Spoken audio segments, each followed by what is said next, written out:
अध्यात्म पथ स्वयं को समग्र रूप से जानने की, उस परम सत्ता से जुड़ने की तथा आत्म परिष्कार एवं आत्म विस्तार की प्रक्रिया है। कितने सारे लोग इस पर चल पड़ते, बड़े उत्साह के साथ शुरुआत करते हैं, फिर रास्ते में हिम्मत हार बैठते हैं। कुछ सांसारिक राग रंग को ही सब कुछ मान बैठते हैं, तो कुछ संकीर्ण स्वार्थ अहंकार के व्यापार में उलझकर जीवन के आदर्श से समझौता कर बैठते हैं, और कुछ आलस्य प्रमाद में भ्रमित होकर बहुमूल्य जीवन को यूं ही बर्बाद कर देते हैं।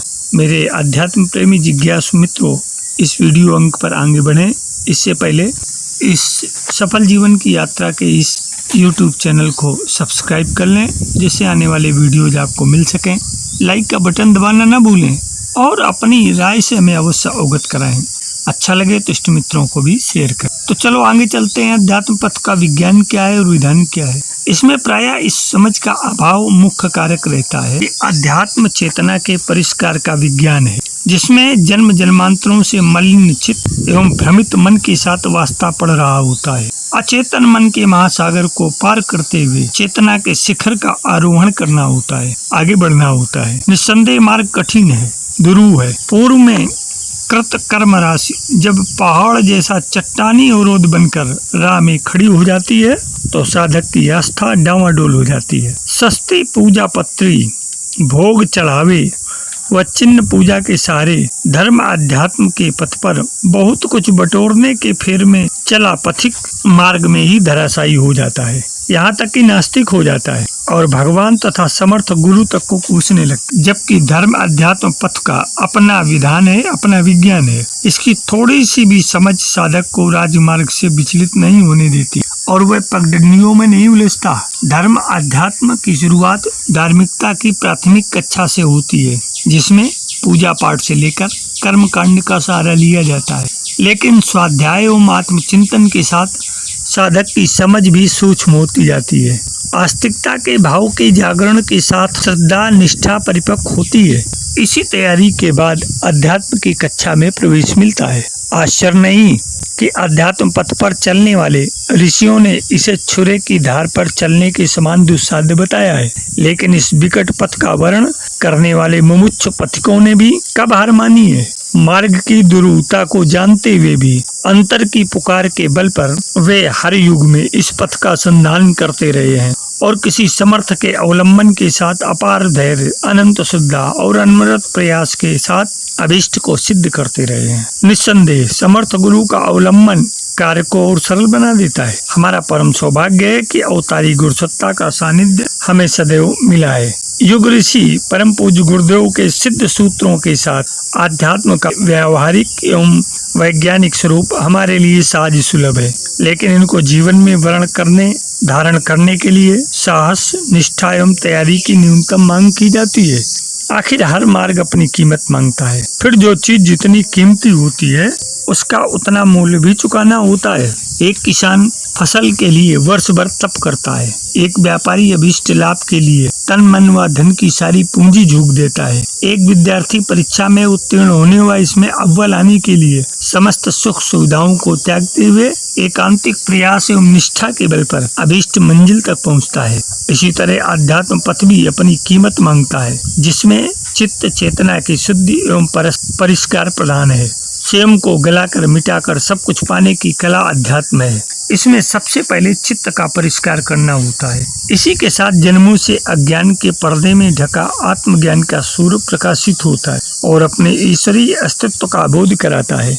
हालांकि समर्थ गुरु एवं परमात्मा की कृपा तो सदा से ही उनकी सभी संतानों पर अजस्र रूपों में बरसती रहती है। इसको ग्रहण करने व धारण करने की क्षमता का अभाव ही मुख्य कारण है कि अधिकांशतः जीवन इससे बीता रह जाता है। जिस मात्रा में साधक शिष्य इसको धारण कर पाता है, उसी अनुपात में उसका आत्मिक विकास होता है। अध्यात्म विज्ञान का काल अंततः जीवन का कायाकल्प है। मनुष्य में देवत्व का उदय है। यह उसकी अंतर्निहित दिव्य संभावनाओं व क्षमताओं का जागरण एवं विकास है। इसके अंतर्गत चित्त के प्रक्षालन के साथ इसका परिष्कार प्रारंभ होता है, जो स्वयं में समय साध्य एवं कष्ट साध्य प्रक्रिया है। अपार धैर्य, अटूट श्रद्धा एवं निरंतर प्रयास के साथ ये कार्य संपन्न होता है। बारंबार असफलता के बावजूद साधक हिम्मत नहीं हारता और बार बार प्रयास करता है। हजार असफलताओं के बाद हजार बार प्रयास करने का जीवट और हर हार के बाद पुनः उठकर आगे बढ़ने का अदम्य जज्बा अध्यात्म पथ को परिभाषित करता है। अध्यात्म पथ पर अभीष्ट को उपलब्ध सभी साधकों के जीवन दृष्टांत इसी सत्य की गवाही देते हैं। आत्मनिरीक्षण, आत्म समीक्षा, आत्म सुधार और आत्म निर्माण की प्रक्रिया का प्रतिपादन ही जीवन का लक्ष्य होना चाहिए। दैनिक जीवन में आत्मबोध से लेकर तत्वबोध की व्यावहारिक साधना को बढ़ा करके रखना चाहिए, जिसमें संयम, स्वाध्याय, सेवा के साथ उपासना, साधना, आराधना की त्रिवेणी में अवगाहन करना पड़ता है। तभी देर सबेर अध्यात्म पथ पर चलते हुए आत्म कल्याण के साथ लोक कल्याण के महत्तर उद्देश्य की पूर्ति होती है। दैवी कृपा साथ रहते हुए भी साधक को एकाकी ही इस पथ को पार करना होता है। अपनी अंतरात्मा की पुकार पर युग धर्म के रूप में अध्यात्म पथ पर आरूढ़ साधक इस मार्ग का साहस वर्ण भी करता है। समय ने, युग ने, कर्तव्य ने, उत्तरदायित्व ने, विवेक ने, पौरुष ने हमें पुकारा है। यह पुकार अनसुनी न की जा सकेगी। आत्म निर्माण के लिए, नव निर्माण के लिए हम कांटों भरे रास्ते का स्वागत करेंगे और आगे बढ़ेंगे। लोग क्या कहते हैं और क्या करते हैं, इसकी चिंता कौन करे। अपनी आत्मा ही मार्गदर्शन के लिए पर्याप्त है। लोग अंधेरे में भटकते हैं, भटकते रहे। हम अपने विवेक के प्रकाश का अवलंबन कर स्वतः ही आगे बढ़ेंगे। कौन विरोध करता है, कौन समर्थन, इसकी गणना कौन करे। अपनी अंतरात्मा, अपना साहस अपने साथ है और हम वही करेंगे जो करना अपने जैसे सजग व्यक्तियों के लिए उचित और उपयुक्त है। मार्ग में लोभ के झोंके, मोह के झोंके, नामबरी के झोंके, यश के झोंके, दबाव के झोंके आएंगे जो आपको पथ से विचलित करने का भरसक प्रयास करेंगे, कहीं से कहीं घसीट कर ले जाने की चेष्टा करेंगे। लेकिन तुम भटकना मत, डिगना मत। जब भी भटकना है तो अपने उस दिन की, उस समय की मना स्थिति को याद कर लेना, जबकि आपके भीतर श्रद्धा का एक अंकुर उगा था। जब आप इस महान कार्य के लिए श्रेष्ठ पथ पर एकाकी साहस के बूते चल पड़े थे। एक ही बात याद रखना कि परिश्रम करने के प्रति हमारी जो उमंग और तरंग होनी चाहिए थी, उसमें कहीं कोई कमी तो नहीं आई। अंदर ईमान और ऊपर भगवान को साथ लेकर अपनी जीवन साधना के पथ पर तुम सदा अनवरत आगे बढ़ते रहना। तमाम प्रतिकूलताओं के बीच तुम्हें अपने मन को सदा गुरु कार्य में लगाए रखना होगा। इसे बेकार न रहने देना।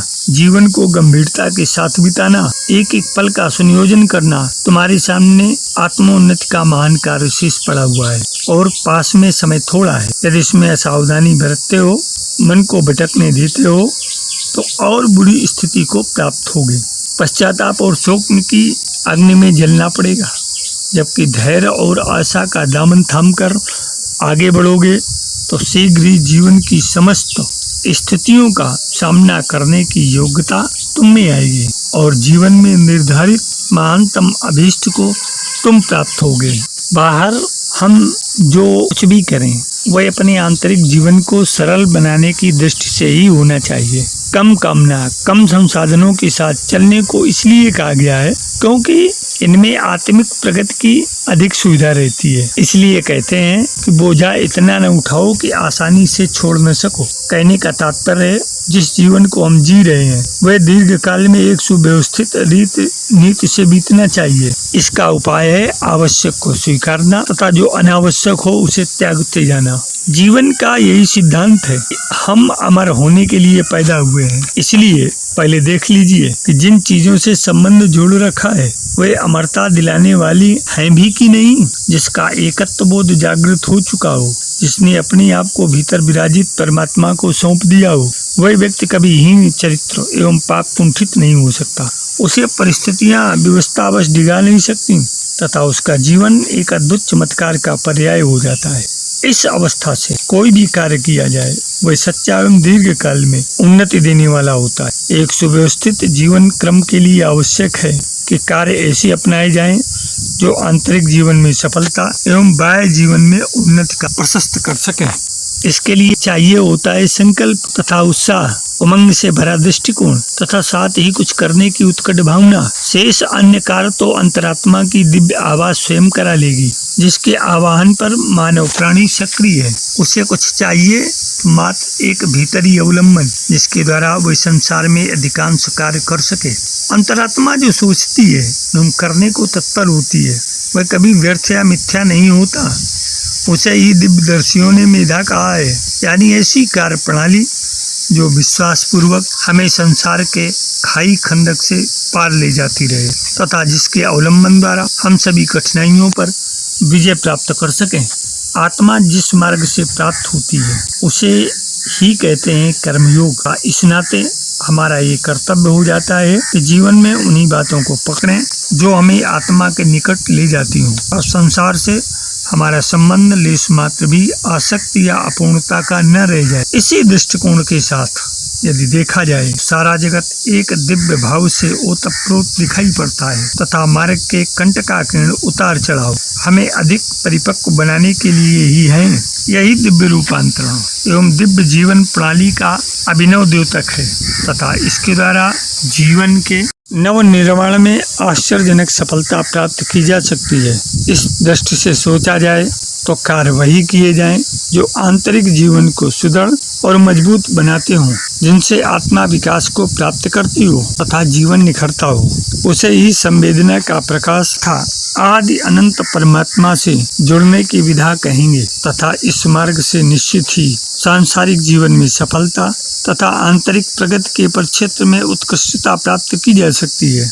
यही महानता का राजमार्ग है एवं इस पर चलकर जीवन धन्य हो जाता है। जिस प्रक्रिया को अपनाकर जीवन सुधरता हो वही अध्यात्म है तथा इस दृष्टि से जीवन में करने योग्य वही है जो आत्मा को जगाए, दूसरों के कल्याण में नियोजित हो तथा स्वयं के परिष्कार से संबंधित हो। मेरे अध्यात्म प्रेमी जिज्ञासु मित्रों, अध्यात्म का विज्ञान और विधान क्या है, इस पर एक संक्षिप्त पर चर्चा आपके सामने रखी गई।